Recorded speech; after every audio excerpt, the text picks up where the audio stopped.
Don't buy any hype that you guys are trying to sell me.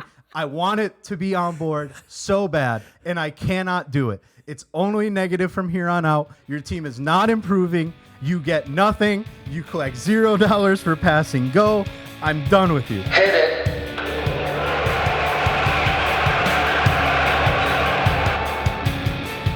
Welcome to the Coach's Sons podcast. My name is Andrew. I'm Chris. And this is our divisional series. We are now in the AL Central. So, to recap, thank you so much to everyone that sent us their fan clips. What was that? Like opinions, thoughts, hopes, dreams, whatever you want to call it. It's been really awesome to go through these. So thank you so much. We have, again, our friends all the way up to podcasters that we admire. And we're just so excited to interact with everyone here. And one more call out. No negativity towards anybody that sent anything in. You could come at us all you want. Bring it. However, if our submitters would like to get into it in the comments of anything, then it's fair game. Okay, open table. At that point. If they start it, you can give it back. But be courteous. They put themselves out there. We're here to have a good time, and let's make it happen. All right, so here we go. AL Central. Chris, you got that randomizer, so let's see who we're going to talk about first. We got a randomizer. We're going to run it 5 times. Okay. So again, this is like the most riveting podcast ever. 3, count louder. 4. There you go. 5. All right. Who we starting Minnesota Twins. The Minnesota Twins. Okay. So I'll do the intro for this one. So this is an actual coworker of mine. His name's Tyler Rivard. He is a big Minnesota guy. You can find him on Instagram at TRIVARD84. So let's see what he thinks about his Minnesota Twins. Alrighty. Hey, representing the reigning AL Central champions, the Minnesota Twins.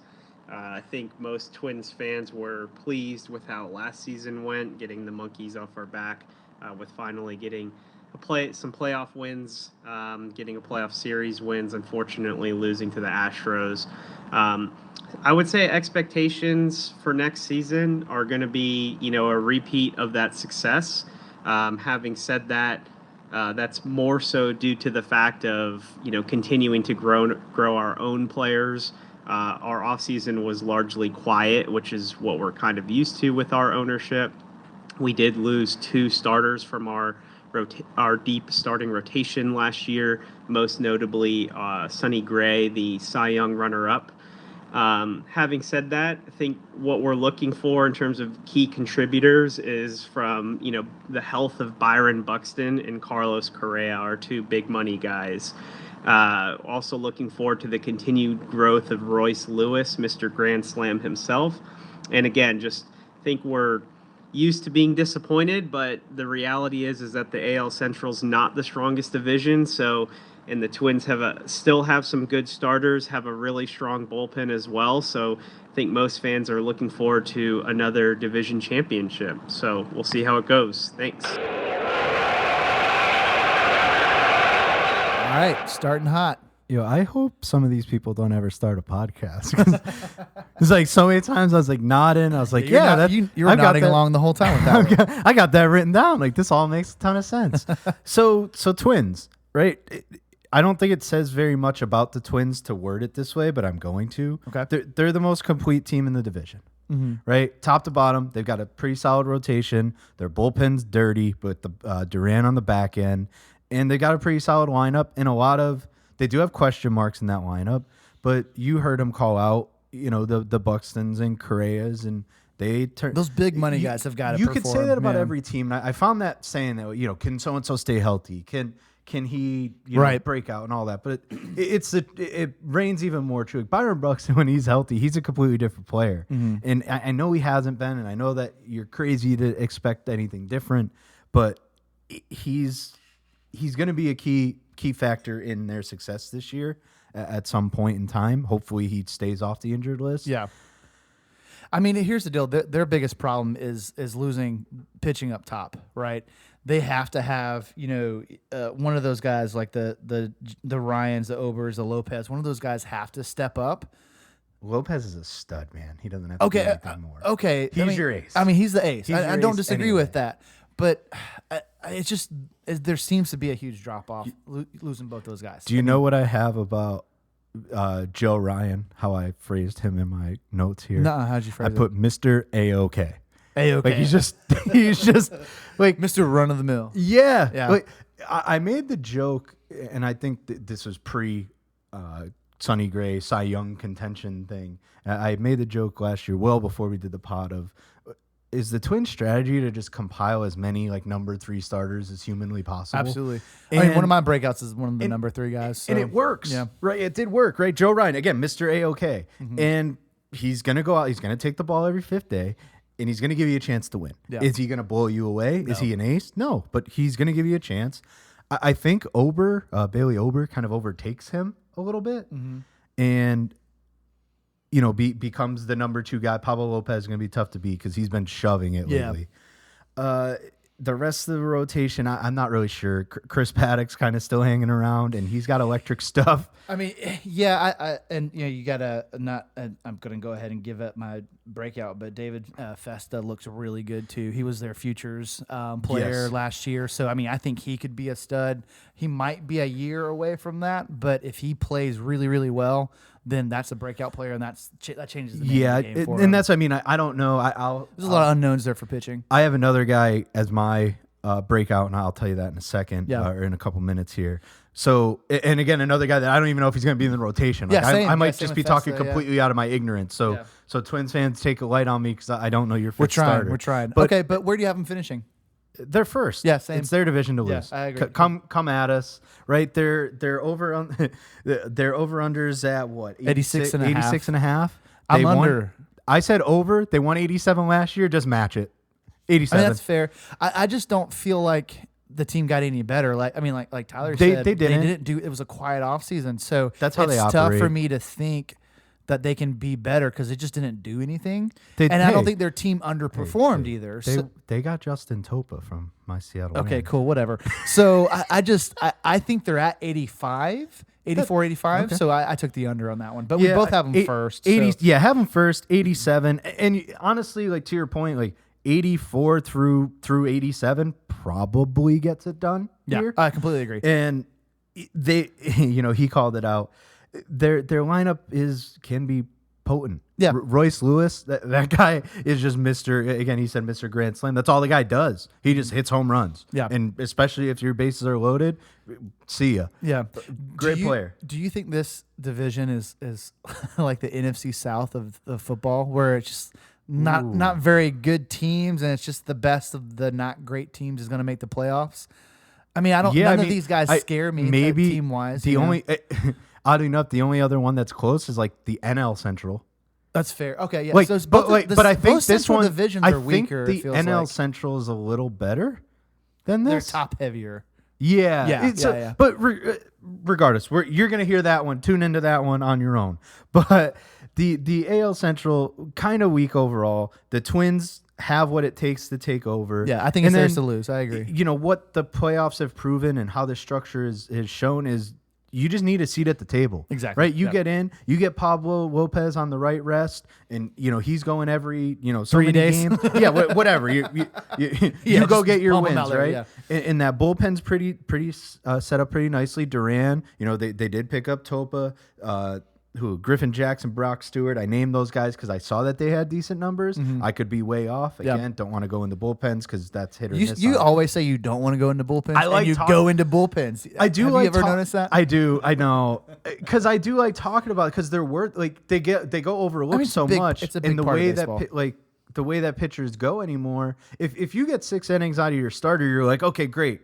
Great start. There isn't those guys that are going to go 7 1/3, 7 2/3, especially with the drag out of the season and how many teams can make the playoffs. It's really have the healthiest team and be ready to go. Yeah. And if that bullpen, again, we revert back to where we talked about the Astros quickly, like from the 7 through 9 innings, solid. If you could shut me down, well, then you got a pretty good chance to win a lot of baseball games. Yeah, completely agree. So you know how many exactly? 87.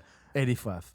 84, 85. All right. So what is you already gave me your breakout. I said David kind of Fisher, cheated. Yeah. I said another pitcher. I said Louis Varland.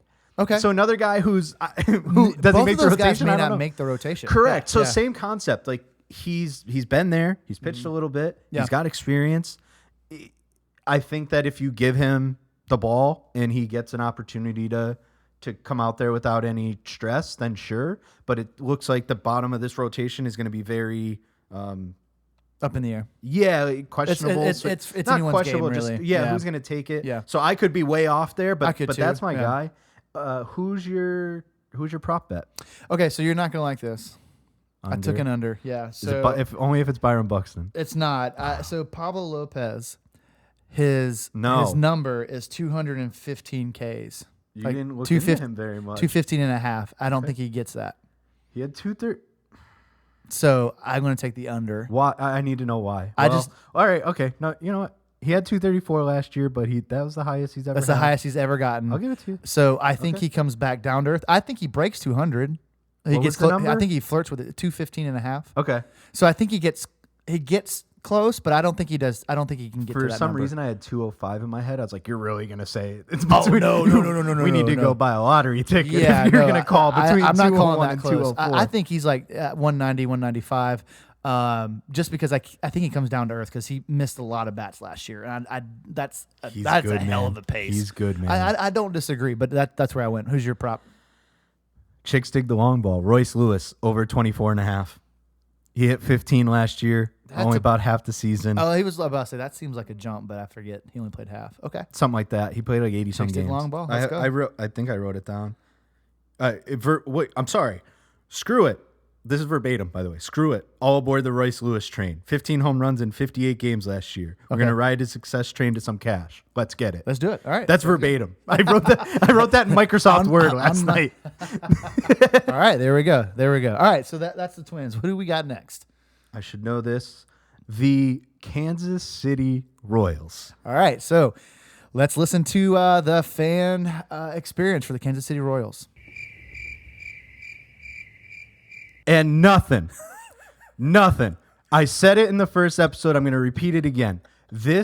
I came into this entire experience, and what I wanted to be swayed. If you've been listening to this podcast for the last month, you know that I have been all over the under for the Royals at 73.5. Absolutely. I have been trying like crazy to get somebody to come on here and convince me otherwise. Mm-hmm. I couldn't message anybody. No, I tagged Royals. I hashtagged Royals. Nothing. So you know what? We're going under. Screw you guys. All of you. Yeah, so- I don't buy any hype that you guys are trying to sell me. I want it to be on board so bad, and I cannot do it. It's only negative from here on out. Your team is not improving. 18 games. You get nothing. You collect $0 for passing go. I have you fourth in the division because there's only one team that's worse than you.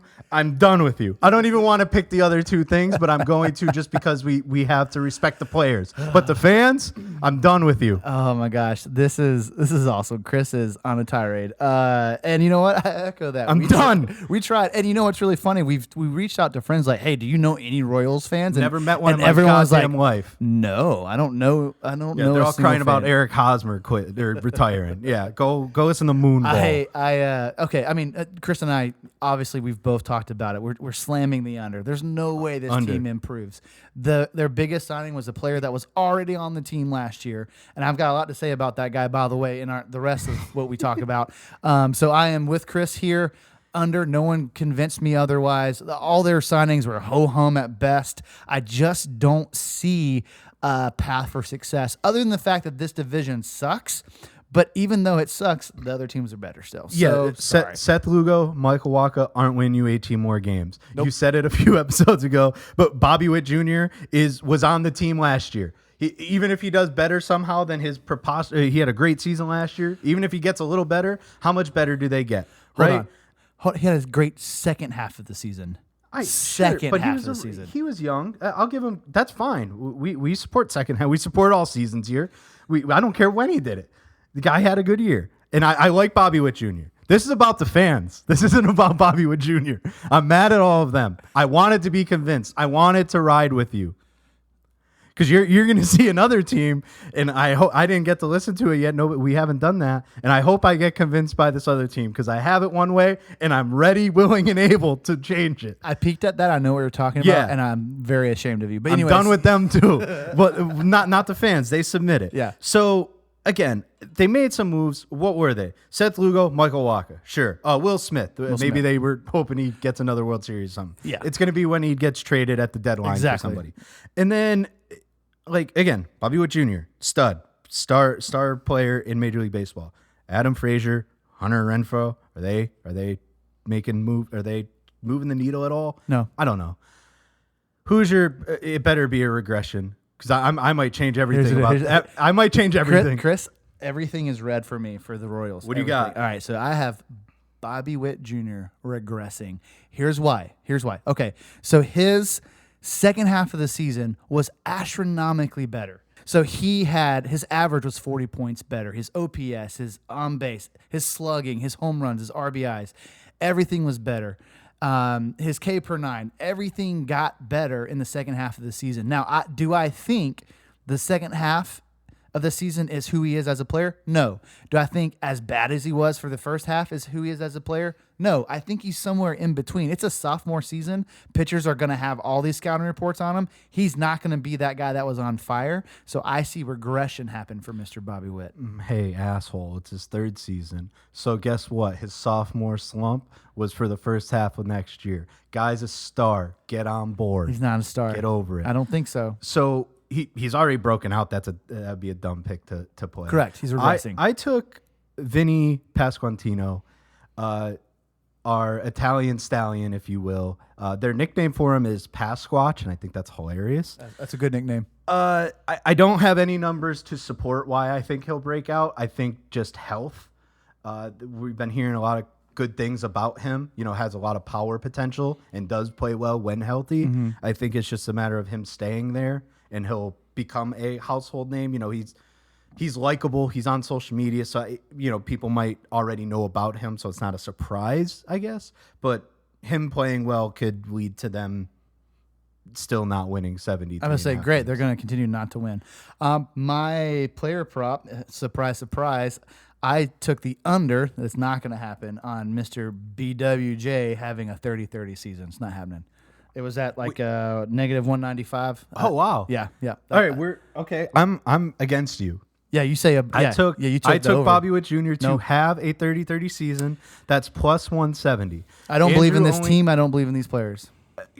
What don't you're obviously concerned about home runs, which is the only problem. Right, he's going to have 30 steals. I think he'll have mid 30s steals. I think he had 49 last year. Yeah, I think steals are definitely going to happen. His over under for home runs is 28.5. Correct. So I don't think he hits the home runs. He hit exactly 30 last year. Yeah, I don't think I could see that going under. Yeah, and that's the issue. So the one stat I talked about, first second half stat, the only stat that was consistent first half versus second is stolen bases. He's going to do that no matter what. Home runs are not happening. So I have him on the under on that. So there we go. I don't. That's the Royals. Royals fans, I'm mad at you. You could come at me if you want, but I will fight you tooth and nail. And if you win 74 games, great. You get to brag about still being an under 500 baseball team. I'm done with you. I love it, Chris. Who's number 3? Cleveland Guardians. Cleveland Guardians. Chris, I'm going to let you introduce this guy because you love this guy. I'm a big fan of Jay Hay, at Jay Hay Kid on Twitter. He is a member of the Baseball is Dead pod with Carabas and Braden. Great podcast, by the way. Reached out to him today. He did it all within a couple hours. So great guy. Glad he was able to do it. Again, we still didn't listen to it yet, so our reaction is going to be exactly what yours is. So let's see what he has to say about Cleveland. All right. Hey, this is Justin Jay Hay from the Baseball is Dead podcast. Be sure to check us out whenever we get back on the air. I'm here to provide a little bit of a Guardians breakdown prediction section for the podcast. Thank you very much to you guys for having me on. It is a great honor. First, we're going to talk 3 big picture things that I think are going to be important for the 2024 season. Number 1, I still think this is the best starting rotation in the entire AL Central, and for that matter, the best rotation in the American League outside of the Seattle Mariners on paper. I think because of the way last season went, for some of these pitchers specifically and the youth of the pitchers that are not Bieber and McKenzie, I think that people have sort of forgotten about how dangerous this rotation is, and more to the point, what sort of a pitching factory the Guardians organization is overall. I think between Bieber, McKenzie, Beebe, Logan, Allen, and Gavin Williams, this is going to be an absolutely phenomenal rotation. And I stand by my comment that that is going to be the driving force behind this team's success in 2024. I think on the other side, what has been discouraging for a really long time, particularly the last 2 seasons, is the lack of impact when making contact with the baseball that the offense has. That's not breaking news. That's been a strategy. That's been a philosophy. What I am really encouraged about is that you have Chris Valleca, you have Stephen Kwan, you have other players talking about hitting the ball harder and sacrificing contact for impact, accepting a little bit of swing and miss. There's no way that this group of players on offense is going to take another step until they do make that trade-off and sacrifice for some swing and miss, because the current state of the offense over the last 2 seasons has been good enough to compete in a fringe way in the AL Central, but not good enough to do anything of impact in the postseason. And that ultimately should be the goal for this team. I think this is going to end up being number 3. I think this is going to end up being the most important season for the present and future of the Guardians outfield in a long time, maybe decades. I think you're going to get a referendum on Stephen Kwan. Is he going to take the next step? Is he a part-time kind of second division type of player, or is he somebody who can make an impact on a real contender? Florial, is he part of the future? Is he going to latch on here for the medium term? DeLauder, I think Chase DeLauder might be the most important Guardians outfield prospect since Grady Sizemore. What sort of impact is he going to make eventually? Maybe not right away, but eventually. Miles Straw, will he be a key part of the organization moving forward, or is that somebody they're going to look to move on from? A lot of decisions to be made, a lot of things to watch for in the outfield, and that's obviously been a huge sore spot for this offense over the last half decade or so. 3 quick predictions to wrap this up. One of Tanner Beebe, Logan Allen, or Gavin Williams will make the AL All-Star team this season. One of Tristan McKenzie or Shane Bieber will receive Cy Young votes this season. I am super high on McKenzie's bounce back potential, obviously, given how good he was in 22, and we know he's dealt with injuries before, but when he's been on the field, he's shown that he can be extremely successful, and Bieber's reports of increased velocity, I think, are really encouraging so far in spring. And finally, I think the Guardians win the AL Central. I'm not convinced that any of these other teams are really built to overpower anybody in the division. The Twins didn't do that last year until very late. I think they are a weaker team this season than they were last season, and I think the Guardians are going to be stronger. Thank you very much for having me on. Look forward to listening. This is what I wanted to hear. Yeah. I wanted to be convinced. And Jay, thank you. Much appreciated. Again, at JayHeyKid on Twitter. Great recap overall. You really dove in. It's interesting. We both reacted when the Sizemore comparison came up. We're like, "Holy crap! What did you just say?" So, yeah. If this DeLauder kid is equivalent, that's huge to Grady Sizemore, they've got some big things coming their way. And who know? Again, I think he's one of those fringe, like, is he going to make the roster type guys? Mm-hmm. So he might not be up right away. Maybe he is. I don't. No, I guess I haven't dove that deep into him. Right. I know that he is a top prospect for them, but again, to draw a Grady Sizemore comparison is staggering, right? Well, again, that shows too. Like we said, we're fans of our teams and we're fans of the league in general, but we want that insider fan, a perspective. And Jay Hay gave us some really good insights there. Their pitching staff. I agree. They look good. They look really good. My breakout player is one of their pitchers, right? So same. I think that their strength is in fact those arms, and if that lineup can come through, then they will be a very good team, and they will challenge the Twins in a race that could probably be a lot of fun to watch. It's gonna be closer than I thought, I guess. Like you're there now. This is what the Royals missed out on. I've been convinced. I'm going to move them up a little bit. We're going to talk here. You're going to change your. Okay, I'm going to change a lot of stuff. Okay, let's go. There's a lot of things about to change, but he's spot on in terms of rotation, right? Bieber, McKenzie, BB, Gavin Williams, Logan Allen. I might have missed a guy. That's fine, but. That's a solid 5. That's awesome. Logan Allen's your 5th, and again, I might have still butchered it. I forget who the 5 is, but Clace Class A, whatever the hell. Stud. He's shutting it down at the end. Their lineup is the key. And it was very eye-opening also to be like, is Stephen Kwan even good? Was really his sophisticated way of saying that. And I mean, it's a fair thing. I mean, like he's defensively, his numbers are going to look way better, right? Because war-wise, he's fast. He's got a decent glove, all that type of stuff. I mean, their problem definitely has been that the offense is run through Ramirez only, and they have to. If they don't have a supporting cast, they're just not going to win enough games. So, and I think he has a great season. Again, I think he's a great baseball player, but they need other guys to step up on the offensive side. I didn't write down like any outfielder. I wrote down like Jimenez at second base, right?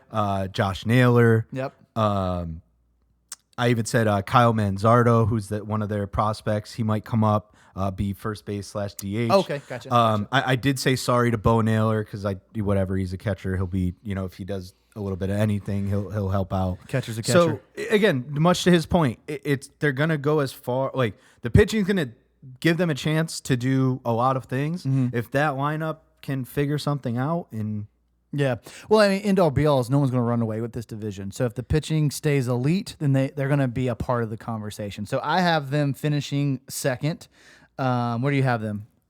I had them third, but now I'm moving them to second. You're moving them second. Okay. So, all right. I have them over 78.5. Yeah, I have to, right? If I'm going to have them second, I'm going 78.5. I'm also going over. Okay. I can't. If I had to pick a division's like 83, 85, like three of those teams, maybe even four could. That's the only way, right? Like, because the more you think about it, you're like, okay, the Twins I had over at 86.5, and the only way anybody really contends for it is if it's at about 83, 84. Yeah. But I think the Guardians could finish second. I think they could make a run. Maybe I did oversell the Twins, but for now I'm going to leave that as is. I'm not touching that. Yeah. I'll give you Guardians second, over 78.5. Because I was convinced that their pitching is he might be a little bit higher than most on McKenzie, but again, he's an insider Guardians guy. Exactly. So I'll give him credit. I'll roll with it. Who's your breakout? All right, so my breakout's BB. Yeah.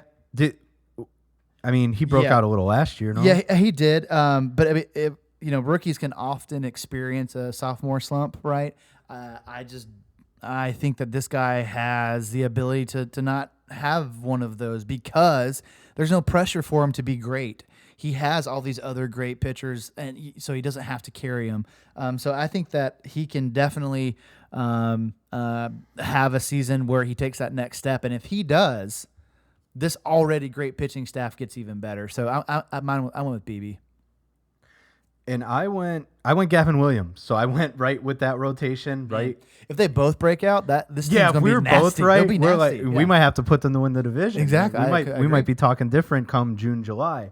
But Gavin Williams, again, some might say he broke out last year through 82 innings, 81 strikeouts. I like that.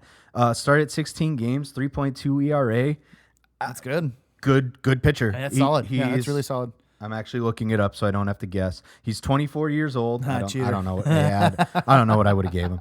But he's done well. And he could, if McKenzie falters or doesn't pitch to what is expected of him, they've got some depth here. I don't know what's behind them, so I don't know how much they could sustain, a couple injuries, but even if one of those two guys breaks out, one of them are average, you still got a formidable 1, 2, 3 absolutely top here. Yeah. What's your prop bet? Okay, so my prop was Ramirez. I think he goes over the 27.5 home runs. If he plays a full season, he's easy a 30 home run guy. So I think that was one of the easier over-unders I saw for this division. Sorry about that. I went with Emmanuel Clase, saves leader for the entire league. The entire league? At plus 450. Oh, okay. Entire MLB, plus nice. 450. Sounds low, right, for odds. However, he led the league last year. I was going to say, he was 44. He was close. He led the league. Yeah. I thought it was just AL last year. No. Okay, awesome. All right. So I think that's a good bet. Led the league. Yeah. They're usually in close games. I literally put because they can't score. Yeah. And he's counted on, and he's out there all the time. Mm-hmm. He goes and gives you his best every, 2, 3. He has the rest on the third day. That's how all closers are. But I like the plus 450. I think that's good. My other comment was the only other play was Jose Ramirez, and I wasn't a fan of that. And I mean, I just stayed away. It was a no bet. Yeah, if I don't like the under, I will just stay away because I don't want to bet it. Yeah, I don't want to bet. I hear you. Under. I hear you. Okay, cool. Well, all right, Chris. We are halfway through. Who do we have next? We've got the Detroit Tigers. Detroit Tigers. All right, so this one I'm going to introduce. This is our good friend Neil Allor. You can find him on Instagram, Neil Allor, Neillallor. I may be saying his last name wrong, and if I am, I do apologize. But let's see what he has to say about the Detroit Tigers. What's up, Andrew? Neil talking about my Detroit Tigers. I'm going to start out by giving you a prediction. I think we get 85 wins. I know they had 78 last year, but I think they're in the right direction. I think that the young guys are going to come through. Guys like Riley Green, Spencer Torkelson. I think those guys are going to lead the team on offense. And then hopefully we got guys like Tariq Skubal, Casey Mize coming out of the bullpen and on the mound, starting rotation. Hopefully those guys can help jumpstart the pitching rotation because we lost a couple guys in the offseason. We lost Erod, obviously went to the Diamondbacks. Lorenzen we dealt last year. Both those guys were pretty big in our, I don't want to call it a run, but we talked about this earlier this year. Last year was, I honestly thought before the All-Star break last year that we had a chance to win the Central. It's not hard when the top team wins 88 games like the Twins did last year, but I think we give them a run. I think we got a chance.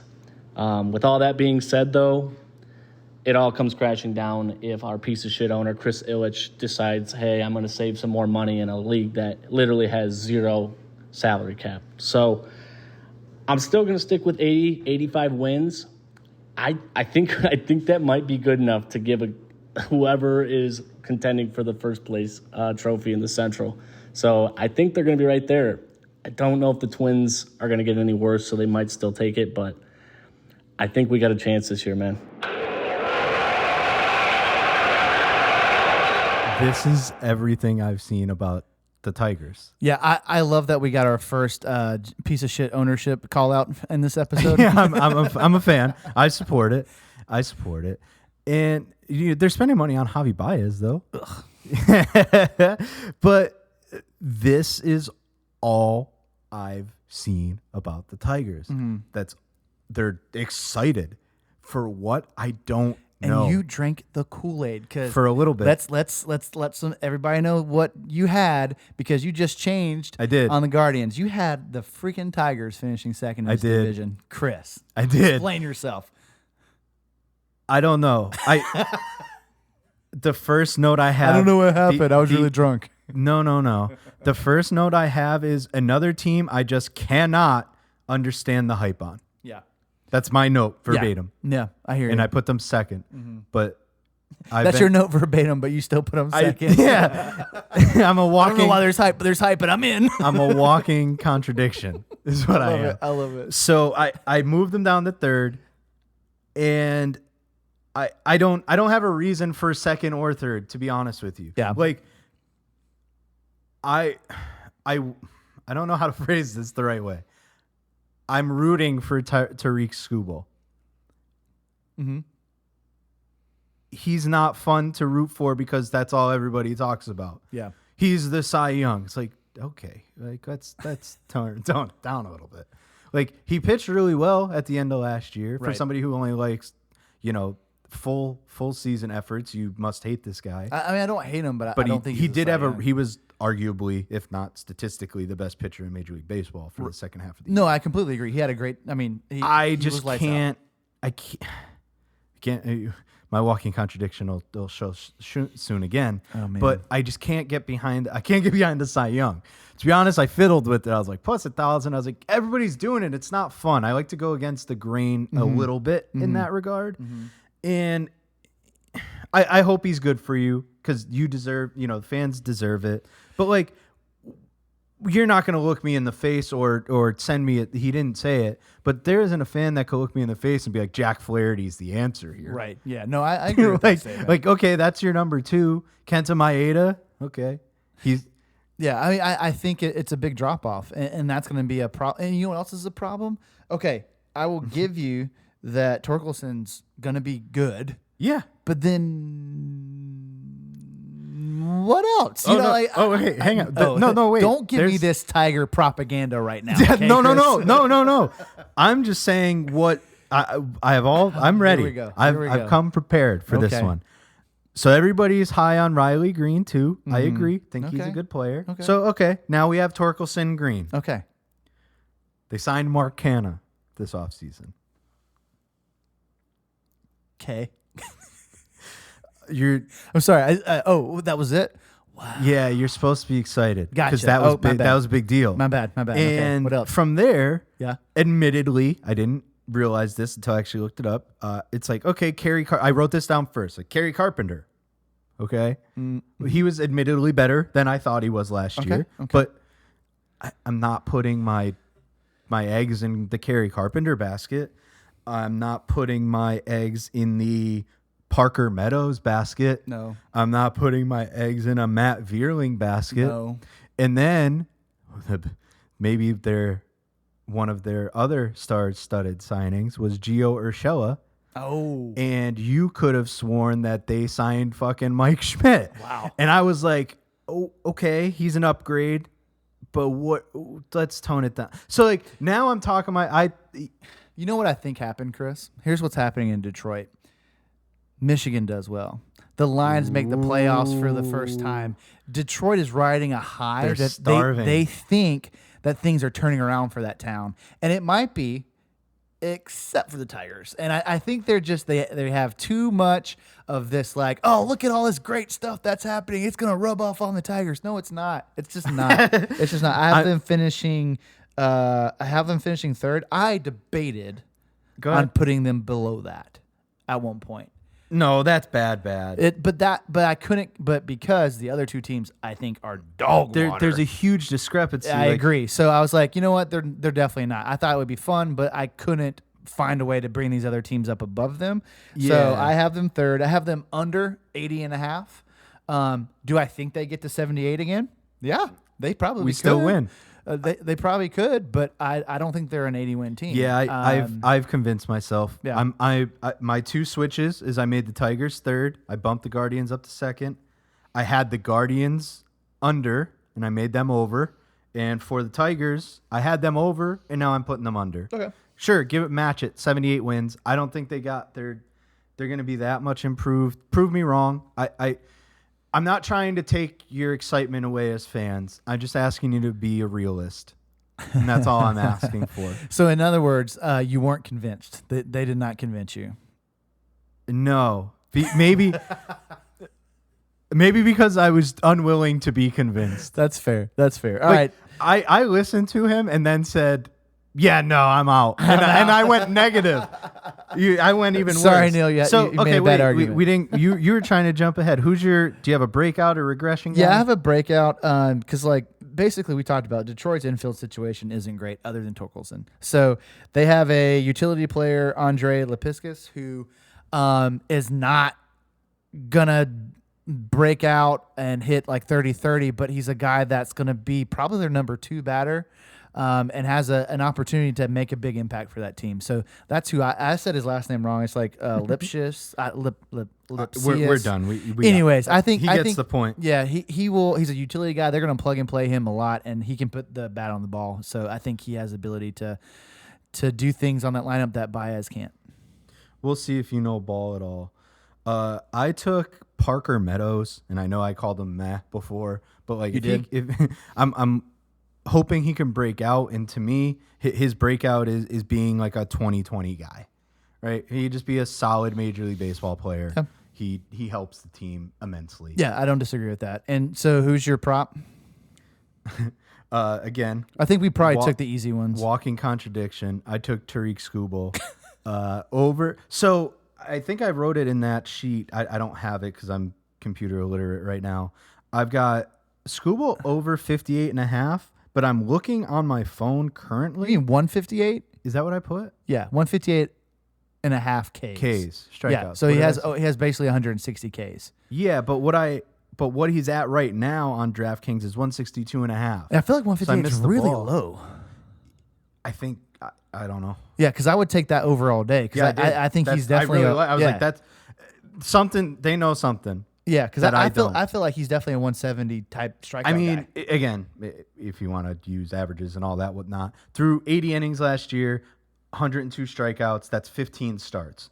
Yeah. Double all of that, and he's Yeah. got 100 or 200. Yeah, Does that so- happen? I don't know. Yeah, 175 seems like a pretty easy Yeah, number. So that I'm still 158. put it this way: even if it's what's it live 162.5, still taking it. No, I agree. We're still I agree. over. Yeah, and mine's the other easy one, which is Torkelson, 29.5 home runs. I think What do you he have did. last year? You had 30 something. Yeah, 30 something. So I think he does mid 30s again.